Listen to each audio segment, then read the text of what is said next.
Let's reading medical book. This medical book was published in the United Kingdom in 2025.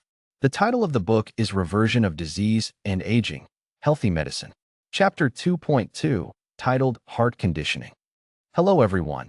Today I want to talk about an important health topic, heart conditioning.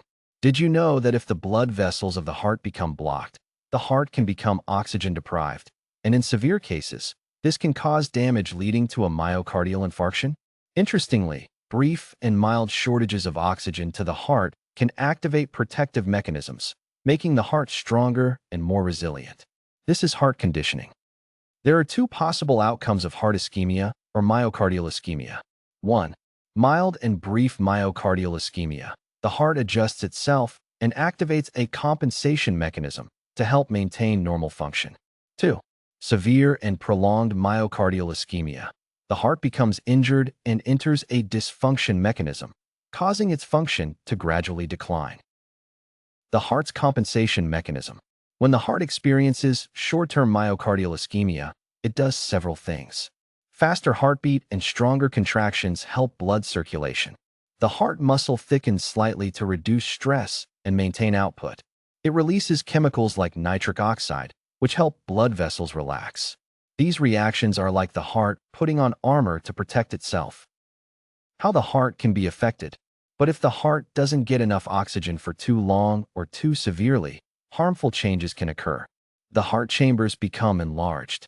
Excessive thickening of the heart muscle. Hardening of the heart tissue, fibrosis, eventually leads to reduced heart function. At this point, the heart is like it's been overworked and starts to break down. Simply put, mild and brief myocardial ischemia can train the heart to become stronger. However, severe and prolonged myocardial ischemia damages the heart. This is the concept of heart conditioning. Through this mechanism, the heart can reduce damage when facing real danger. So, heart conditioning is like a small warm-up for the heart. It reminds us that moderate stimulation makes the heart stronger, but too much stress can harm it. Free radical stress on the heart. Our bodies produce substances called free radicals, ROS, during metabolism. A moderate amount of free radicals is normal, but too many can damage heart cells, cause irregular heart contractions, and even lead to heart enlargement or cell death. Therefore, the heart needs a protection mechanism to handle these stresses. The concept of heart conditioning. Scientists have found that brief, mild myocardial ischemia, like a small rehearsal for the heart, can activate protective mechanisms that help the heart maintain normal function. This phenomenon is called heart conditioning. A 1986 study showed that giving the heart several brief episodes of myocardial ischemia before severe ischemia can reduce the damage caused by myocardial infarction. The heart's two time windows for protection. First stage, 1 to 2 hours after myocardial ischemia, protection depends on adjusting existing proteins. Second stage, 12 to 24 hours later, lasting 3 to 4 days, requires the creation of new proteins. Both stages can effectively protect the heart. Benefits of heart conditioning.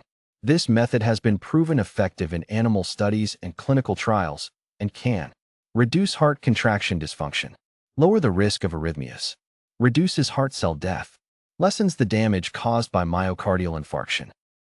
Methods of heart conditioning. Cardiac preconditioning, briefly exposing the heart to mild ischemia before severe ischemia occurs. Cardiac postconditioning, briefly exposing the heart to mild ischemia during the early recovery from myocardial infarction.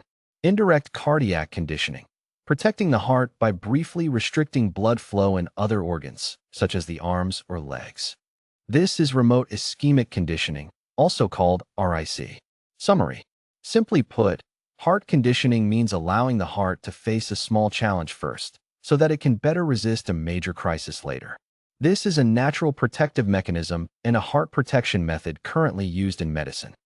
Naturally occurring heart conditioning. Some people experience chest pain, angina, before a myocardial infarction. Research has found that this early pain can actually protect the heart. These patients have a lower death rate and a reduced risk of heart failure and shock. Medical applications. Doctors also use heart conditioning in clinical treatments. For catheterization or heart surgery, briefly inducing ischemia in the heart beforehand can improve postoperative results.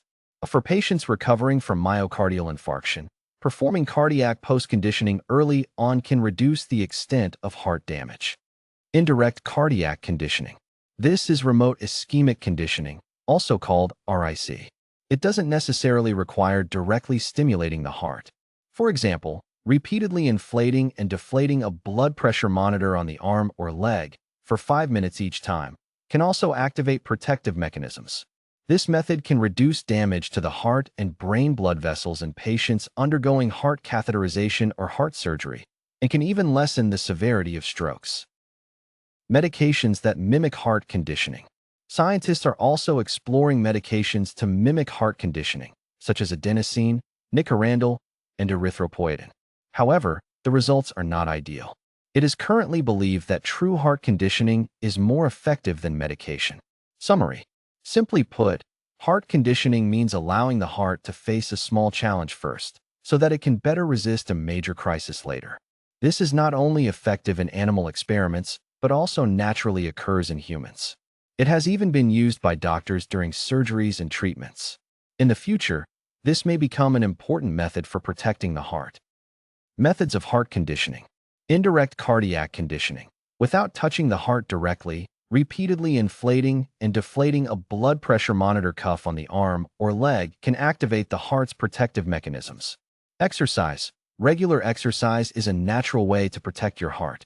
It helps reduce heart disease risk factors by burning fat, promoting weight loss, and improving insulin function. Nitric oxide. NO. This is a natural substance produced by your body that helps relax blood vessels and reduce heart damage. Even nitroglycerin injections can provide similar protective effects. Benefits of heart conditioning. Simply put, mild and brief myocardial hypoxia acts like a rehearsal for the heart, triggering protective mechanisms. Reduce damage to the heart. Lower the risk of myocardial infarction, sudden death, and stroke. Not only protect the heart, but also help the brain, lungs, kidneys, intestines, and other organs resist low oxygen levels and stress. Why it matters. Heart conditioning is like giving the body a small challenge in advance so that when a real crisis occurs, it can resist better. This is a natural protective mechanism and an important way to maintain health. Summary. So, heart conditioning is a safe, simple, and effective way to maintain your health.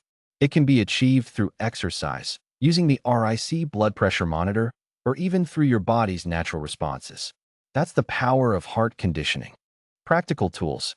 There is now a special RIC blood pressure monitor that lets you practice heart conditioning at home. It serves 4 purposes. 1. Health maintenance. 2. Supporting disease treatment. 3. Acting as an alternative to exercise. 4. Improve physical fitness. Quickly scan the QR code to buy a healthy RIC sphygmomanometer and maintain your health every day. Do people truly believe that healthy medicine and RIC can promote wellness?